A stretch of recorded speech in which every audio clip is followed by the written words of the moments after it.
Magandang araw po sa inyong lahat. Akin pong tatalakayin ang tungkol sa distribution o pamamahagi ng mga supplementary learning materials para sa ating mga mag-aaral. Narito ang mga supplementary learning materials na mayroon sa ating paaralan. Ang tablets, books o mga aklat, SLM o self-learning modules, at ang OTG or on-the-go. Ano po ba ang tablet? Ito ay isang wireless portable personal computer na may touchscreen. Ito ay mas maliit sa computer, ngunit mas malaki sa smartphone o cellphone. Ito po ay mula sa ating lokal na pamahalaan ng Parañaque upang makatulong sa pag-aaral ng ating mga anak ngayong panahon ng pandemya na kung saan ay lalagyan ng kanilang guro ng modules o mga aralin na babasahin at pag-aaralan sa bahay. Meron din po tayong mga aklat o textbooks sa iba't ibang asignatura mula sa Department of Education at lokal na pamahalaan ng Parañaque. Nariyan din po ang mga aklat na LRMDS o Learning Resources Management and Development System ng Dibisyon ng Parañaque para sa ika-6 na baitang. Ang SLM o Self-Learning Modules ay gabay ng ating mga anak sa kanilang mga aralin na kanilang gagawin sa bahay sa pagsubaybay ng kanyang magulang at mga guro. Meron po tayong modules mula sa Regional Office para sa Grade 3 at mula sa Central Office ng DepEd para naman sa Grades 4, 5 at 6. Paalala, ito po ay hindi susulatan. Ibabalik pagkatapos ng bawat quarter. Kaya gagamit lamang po sila ng answer sheets para sa mga ito. Isa pa po sa ating learning materials ay ang OTG o ang on-the-go. Dahil ito ay maliit na memory stick na maaring paglagyan ng mga data at maaring gamitin sa cellphone o anumang gadget o device na compatible dito at maaring dalhin kahit saan. Narito po ang table of specification para sa ating OTG.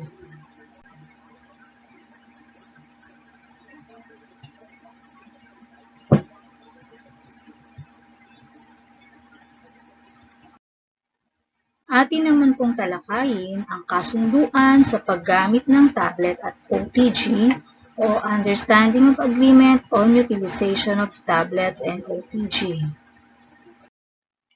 Narito ang mga gabay at panuntunan sa pamamahagi ng tablet at OTG. Una, ang mga tablets o OTG ay ipamamahagi sa mga mag-aaral na nakapagpatala sa mga paaralang elementarya ng Parañaque. Kalawa, ang mga tablets or OTG na ito ay lalamanan ng modules or aralin na siyang magiging gabay ng mga bata sa kanilang pag-aaral. Ang mga ito ay mananatiling pag-aari ng pamahalaan kung kaya ang pagsasanla at pagbebenta ng kagamitang ito ay mahigpit na ipinagbabawal. Ikatlo, kalakip ng alituntunin na ito ang 3 kopya ng kasunduan sa paggamit ng mga tablets or OTG. Mangyari lamang pong sagutan ang mga kasunduan. 1 kopya para sa gurong tagapayo, 2 kopya para sa magulang, at ang 3 kopya ay para sa school property custodian. Pang-4, ang maaari lamang pong kumuha at tumanggap ng tablet or OTG ay ang magulang o guardian ng mag-aaral. Ika-5, suriing mabuti ang tablet o OTG na natanggap. Siguraduhin na ito ay gumagana at nasa tamang kondisyon. Ang pag-iingat nito ay responsibilidad ng magulang. Ika-6, ang tablet o OTG ay maaari lamang gamitin sa pag-aaral ng mga bata at hindi sa anumang gawain. Ika-7, makikipag-ugnayan ang mga advisor sa mga magulang upang magsagawa ng regular na pagmomonitor sa tablet o OTG at masiguro na nagagamit ito ng maayos. 8. Kung sakaling masira ang tablet or OTG, mangyaring ipagbigay alam agad sa advisor upang ito ay magawan agad ng paraan at maipagbigay alam din sa school property custodian. Gumawa ng incident report kung saan nakasaad dito ang mga pangyayari. Kung ang tablet naman ay nawala dahil sa mga di inaasang pangyayari, katulad ng baha, sunog at lindol, ipagbigay alam sa advisor at magsumite ng pinirmahang salaysay o sertifikasyon mula sa inyong barangay na kayo ay binaha o nasunugan. Sa OTG, kung ito ay nawala, palitan lamang ng parehong kapasidad. Kung ito naman ay nasira, ibalik sa guro ang OTG kasama ang incident report o sulat ng magulang. 10.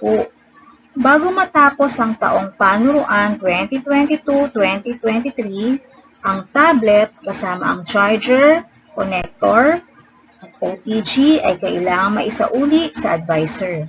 Ito naman ay ibabalik sa school property custodian para sa taunang inventaryo. 11. Mahigpit na pinakikiusap sa mga magulang na lubos na subaybayan ang mga bata sa paggamit ng tablet. Pangalagaan at pag-ingatan ito sapagkat malaki ang maitutulong nito sa pag-aaral ng inyong mga anak. Paalala pong muli, ang lahat ng learning materials ay dapat isauli sa class advisors bago matapos ang taong panuruan. Maraming salamat po sa inyong oras at pakikinig.